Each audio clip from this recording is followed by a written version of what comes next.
Boa tarde, pessoal. Então, hoje nesse vídeo a gente vai estar abordando o retificador de onda completa, né? Como tinha comentado no último vídeo. Esse agora vai ser a continuação. Nós vamos então fazer o que, né? Converter aqui uma onda senoidal, que varia entre o ciclo positivo e o ciclo negativo, fazer com que ela fique somente no ciclo positivo, né? E ao contrário do retificador de meia onda, agora nós vamos ter todos os semiciclos aqui na tensão retificada, tá? No retificador de meia onda a gente perdia sempre um semiciclo, né? No caso dos exemplos que a gente estava vendo, o semiciclo negativo era um período em que a gente não tinha tensão na carga. Agora a gente vai ver que com esse retificador aqui de onda completa, a gente vai ter um aproveitamento melhor da nossa forma de onda. Então vamos lá.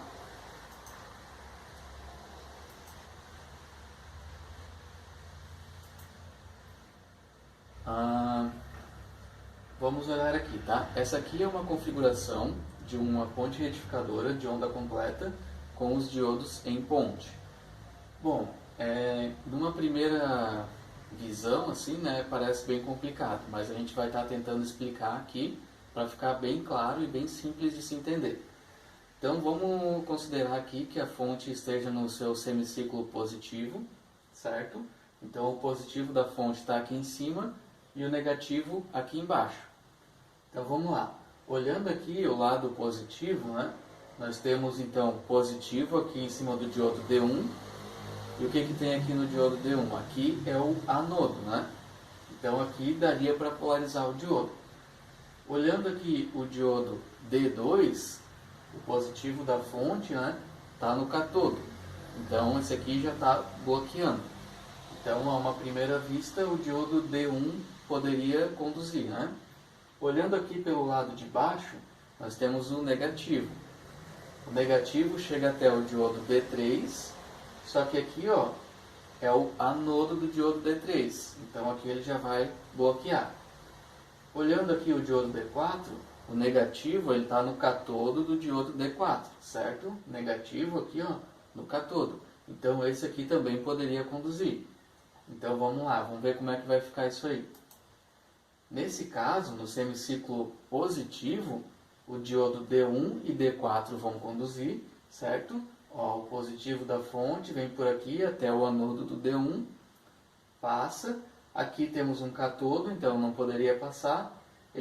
A corrente vai vir aqui, circular através da carga e retornar através do diodo D4.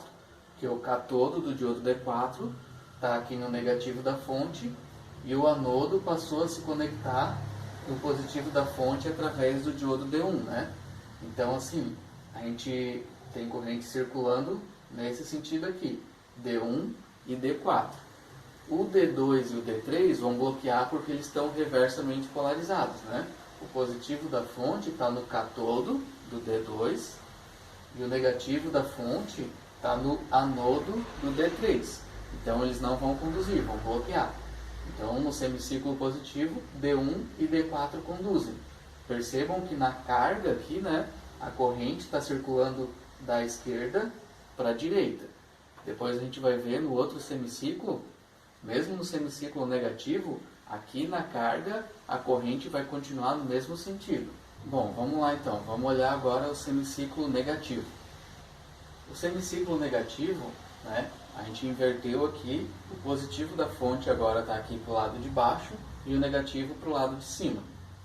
No lado de cima aqui, olhando o negativo, ele vai estar conectado ao anodo do D1, então o D1 vai bloquear. E vai estar conectado ao catodo do D2, então aqui o D2 poderia conduzir, né? Então vamos olhar o lado de baixo aqui agora.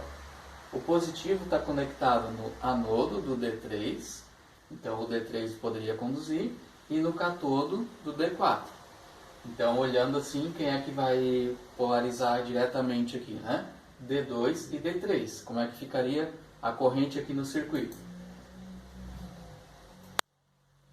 Bom, a corrente no circuito vai circular então através de D3, através da carga e através do diodo D2.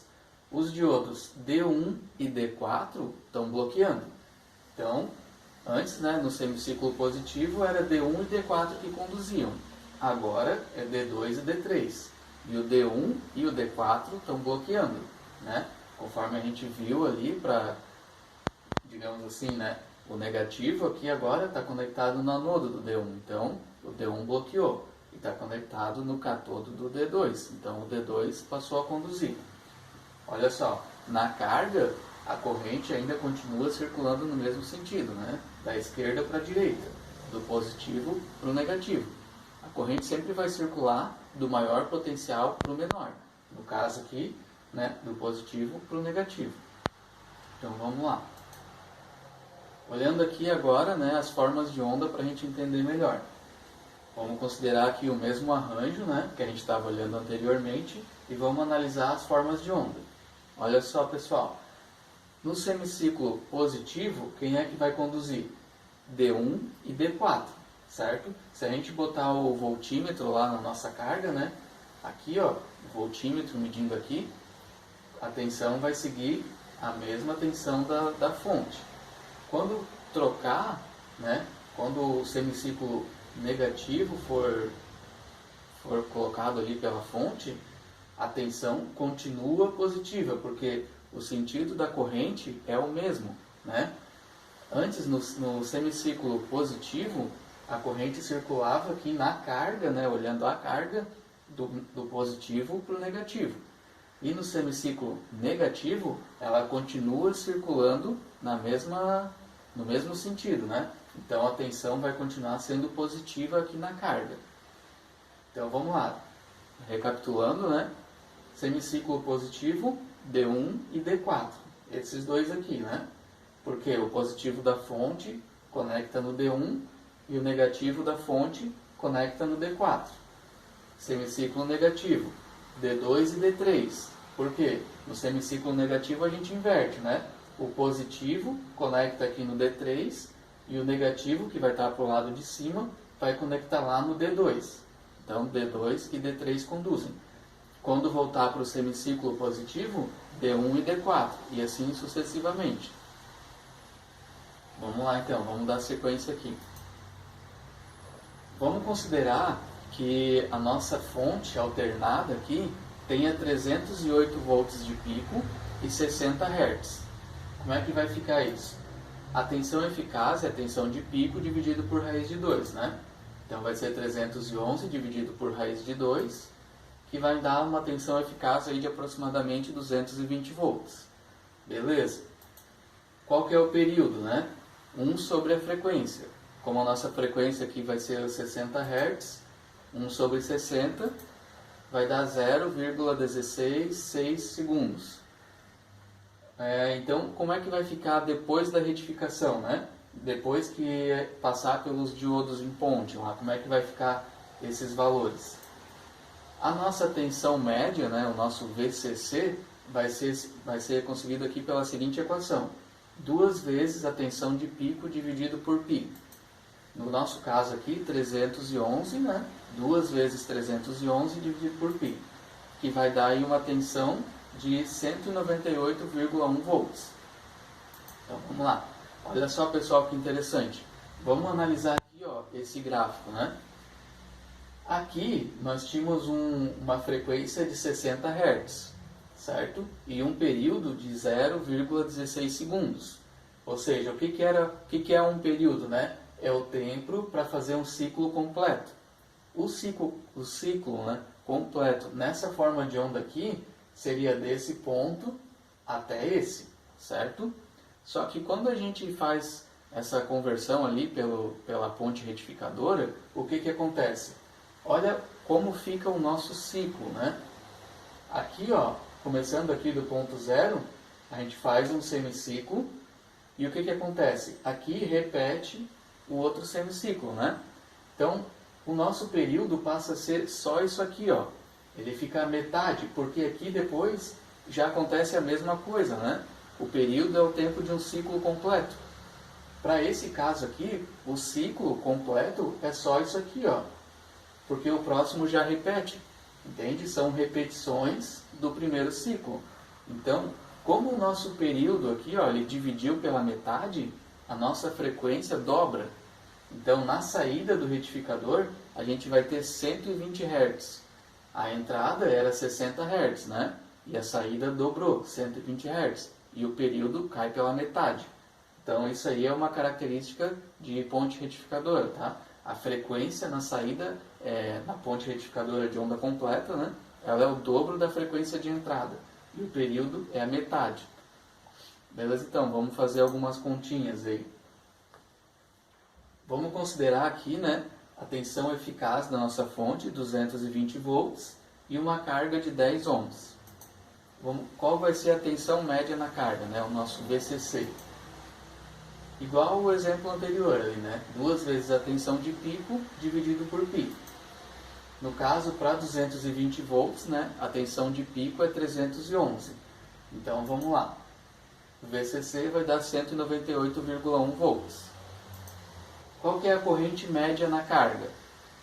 A corrente média na carga vai ser o VCC, que a gente calculou, dividido pela resistência. 198,1 volts dividido por 10. Então, deu 19,81 amperes. Qual que é a potência média na carga, né? Vai ser o nosso VCC, que a gente calculou, e a corrente média, que a gente também calculou. 198,1 vezes 19,81, que vai dar 3.924,3 watts. Ou se não, 3,92 kW. A corrente de pico, né? A corrente máxima que a gente vai ter quando o semiciclo chegar lá no topo, né? Vai ser a tensão de pico dividido pela resistência, que no nosso caso, né, a tensão de pico é 311 dividido por 10, então vai dar 31,1 amperes. Olha só, o próximo assunto, né, um assunto mais para frente, na verdade, não vai ser o próximo, eu vou estar comentando com vocês, vai ser sobre capacitores. Mas o que eu quero mostrar aqui é o que acontece quando a gente coloca um capacitor na ponte retificadora. Colocando um capacitor aqui, ó, em paralelo com o nosso resistor, o que acontece? Essa forma de onda que antes era assim, ó, tá vendo? Só com os semiciclos, ela passa a ficar constante, né? Uma tensão constante mesmo. Então, quando a gente precisa, um dos métodos, né, da gente converter um sinal AC em DC, no caso assim, alternado em corrente contínua, é através de ponte retificadora e daí com o acréscimo de um capacitor. Então, se você tem uma fonte aí de 25 volts que é alternada, né, digamos a saída de um transformador, e você quer converter essa saída para uma corrente contínua, para uma tensão contínua, você vai fazer uma ponte retificadora e colocar um capacitor em paralelo com a carga, né? Com a saída da ponte retificadora. Então, assim, esse tipo de circuito, eu diria que assim, ó, é utilizado em 99% dos circuitos eletrônicos, porque os aparelhos que a gente utiliza, até mesmo em casa, né? Televisão, rádio, sei lá, qualquer outro equipamento, o videogame, né? Todos eles a gente conecta numa tensão alternada, que é o que a gente tem disponível na rede. Só que o equipamento ele precisa de tensão contínua, então ele vai ter que retificar essa tensão alternada e transformar ela em tensão contínua. Então esse processo aqui é amplamente utilizado nos circuitos eletrônicos, tá, pessoal? Por isso que é bem importante entender como que funciona isso. Então vamos, olha só. Eu separei 2 imagens aqui de circuitos eletrônicos que tem ponte retificadora. Isso aqui é uma fonte, tá? Não sei dizer o que é exatamente essa fonte, eu peguei uma imagem na internet. E aqui é uma ponte retificadora sozinha, né? Para você comprar. Olha só, aqui a gente tem os terminais, né? AC, que seria onde seria conectado a tensão alternada. E daí no outro lado você teria já a tensão contínua. Então, por exemplo, olha só, a gente tem aqui, ó, 4 diodos, que são aqueles 4 diodos que a gente representou lá no desenho, né? Então aqui nós temos uma ponte retificadora com os diodos em ponte e um capacitor em paralelo. Depois é só você conectar a sua carga. Aqui, ó, olha só, AC e AC, 2 terminais aqui, ó, para você conectar numa rede alternada. Não pode ser, digamos que a nossa tomada, né? Nossa rede residencial. Temos aqui, ó, L e N, não sei se vai dar para ver no vídeo, mas seria fase e neutro. Então você vai conectar aqui fase e neutro da rede alternada. Ela vai passar por um pedaço aqui, ó, que é filtro, tem capacitor, tem uns indutores aqui também, que fazem a parte de filtro. E depois, olha só, já vem aqui para a ponte retificadora, ó. De novo, 4 diodos em ponte e um capacitor em paralelo. Então, a maioria dos circuitos vai ter essa configuração aqui. Por exemplo, se você tem um equipamento eletrônico em casa que por algum motivo ele não liga mais, né? Deu algum problema, ele não está mais ligando. Uma das coisas que vocês podem estar verificando na hora de abrir esse produto é encontrar os diodos da ponte retificadora e medir eles, né? A gente já mostrou como é que faz isso num vídeo, mede um por um e vê se algum deles está em curto. Acontece bastante da ponte retificadora dar problema. E se ela der algum problema, nada além daqui vai funcionar, porque isso aqui alimenta todo o circuito. Beleza, pessoal? Então assim, ó, espero que vocês tenham entendido bem como é que funciona a ponte retificadora, porque é um circuito muito utilizado, tá? O próximo assunto que a gente vai estar comentando vai ser diodos reguladores de tensão, conhecidos também como diodos Zener, tá bom? Beleza? Então até a próxima e fiquem todos bem. Valeu!